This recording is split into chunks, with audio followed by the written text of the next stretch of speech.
Hello and welcome to another session of Talking Faith, the weekly devotional where Callum and I spend a little bit of time sitting and discussing areas of our faith, ways of which God has been working in our hearts recently. So we urge you to sit down with us, enjoy a cup of tea or a cup of coffee. We've got a cup of coffee with us today. Sit down and listen as we continue talking faith together. We've been on the Beatitudes recently, so Callum, what is the next Beatitude for us today?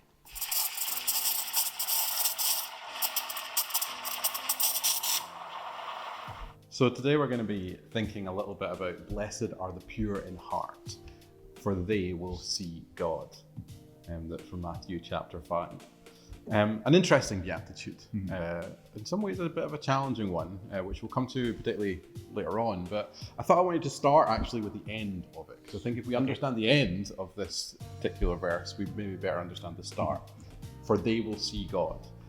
I know as Christians, we maybe don't think quite so much about that. Like, there's plenty of interactions of people in Jesus and the scriptures, and we maybe don't think of quite how big a deal that notion is of seeing God.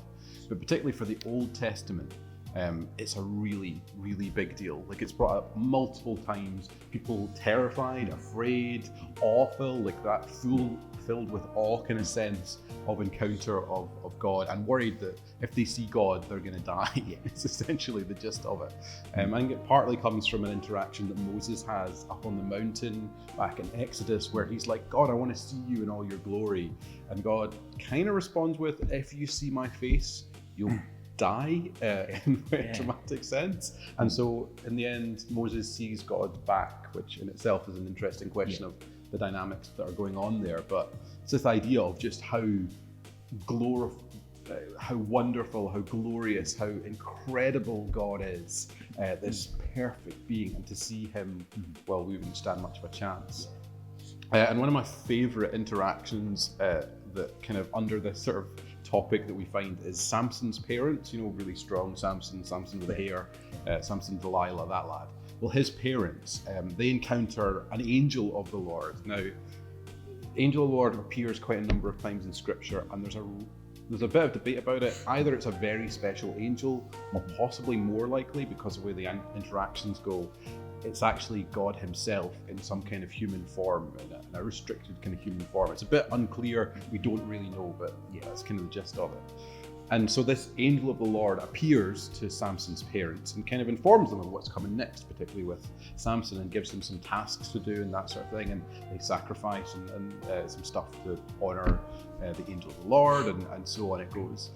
But then the angel leaves. And I think it seems to be in the leaving that Samson's father realizes, oh my days, I've just seen God. And his first response is to his wife, he's like, we're doomed. Quite literally, he's like, we're doomed, we've seen God, we're gonna die, that's it. Like this kind of, they've had this really cool interaction with this angelic figure. He comes to the realization it's God, he's like, we're doomed. And his wife, in an experience that I'm sure many wives out there have had, just goes, what? Like, this angel gave us stuff to do, of course we're not gonna die. Just very kind of pragmatic, like, what are you on about?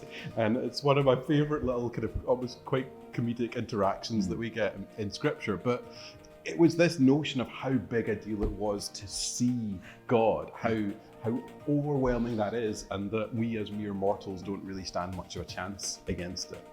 And in many ways it makes sense. God is a being who is perfect in the fullest sense of the word, good in the fullest sense of what that can be. And we, in our imperfections, if we are encountering that being face to face in the fullness of his glory, well, it would make sense that only one of two kind of interactions can happen. Number one, somehow we, in our imperfection, contaminate the perfection of God, and let's be honest, that ain't happening. Or number two, it's more of a kind of Sillet Bang style, bang and the dirt is gone. Like, we're out of there. Like, we can't be on the surface close to this perfect God, and so we'd have to be dealt with. Like, if you're dealing with imperfection and perfection, you're kind of stuck. And that's one of the conflicts that we find in scripture, is God transforming us, the imperfect beings, into being more like him, the ability to come into his presence and to get to know him in the fullness of who he is. So that's why seeing God is such a big deal in Scripture, because it's got all this kind of stuff going on about the perfection and the wonder of who God is, and I guess the contrast of us to that perfection. It's good to kind of see the gravity of what it actually means to be meeting with God, and how in the Old Testament it's just not really a thing. You have people falling down on their faces. You've got people worrying about dying. It's like quite a marvelous moment. And to hear this sort of beatitude essentially say those who are pure in heart will be able to see God, that is an amazing blessing to us. But the problem is, how can we be pure in heart? How is that possible for us? Would you be able to unpack that for us a little bit? Yeah, that's fair. I mean, that's where I think the interesting challenge of this passage comes, because there have been many over the years who read it in a very legalistic sense. You need to be pure in heart if you want to see God. If you're not pure in heart, you won't see God. Yeah. The problem with that, I think, is if we're all honest and reflect on ourselves and the decisions we've made, even though we might not consider ourselves bad people, to consider ourselves pure in heart, I mean, that's quite a claim, without blemish in any way, you know, particularly when you take into consideration words of Jesus when he's talking about this notion that it's not just a sin to kind of commit murder, but anger in your heart. That's contaminating, or not just to commit adultery, but lust in your heart. That contaminates, that removes the purity that would be there. It can feel a little bit, if we want to read it like that, as quite a hopeless verse. We're not pure in heart, so we won't see God. But to me, that's not what it's saying.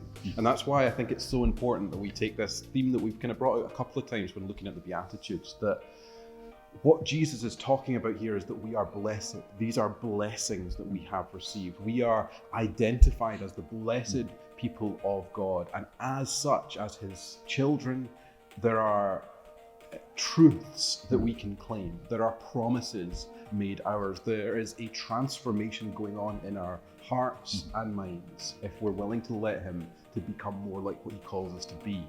And as part of that, because of what Jesus has done, not because of how perfect we are or how imperfect we are or how impure our heart is, but rather because of the actions, the grace, the sacrifice of Jesus, there is a way by which we can become pure, where we can be made white as snow through him, through his interaction, through his grace shown to us.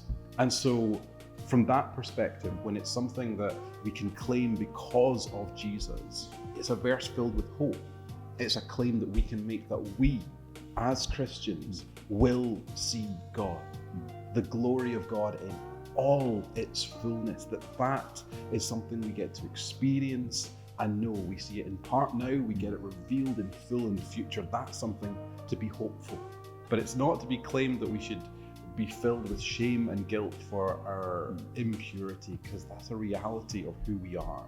But rather, as we let Jesus move, shape, and transform us, we can hold on to this promise and this hope that a day will come when we will see God in all his glory.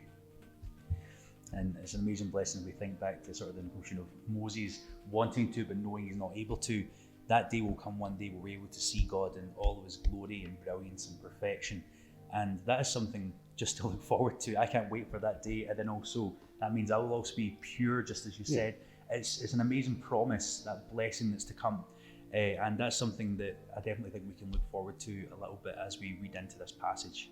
But thank you for unpacking that a little bit for us. And we hope that you're able to draw something from that and apply it into your own walk with the Lord as we continue living a walk of faith.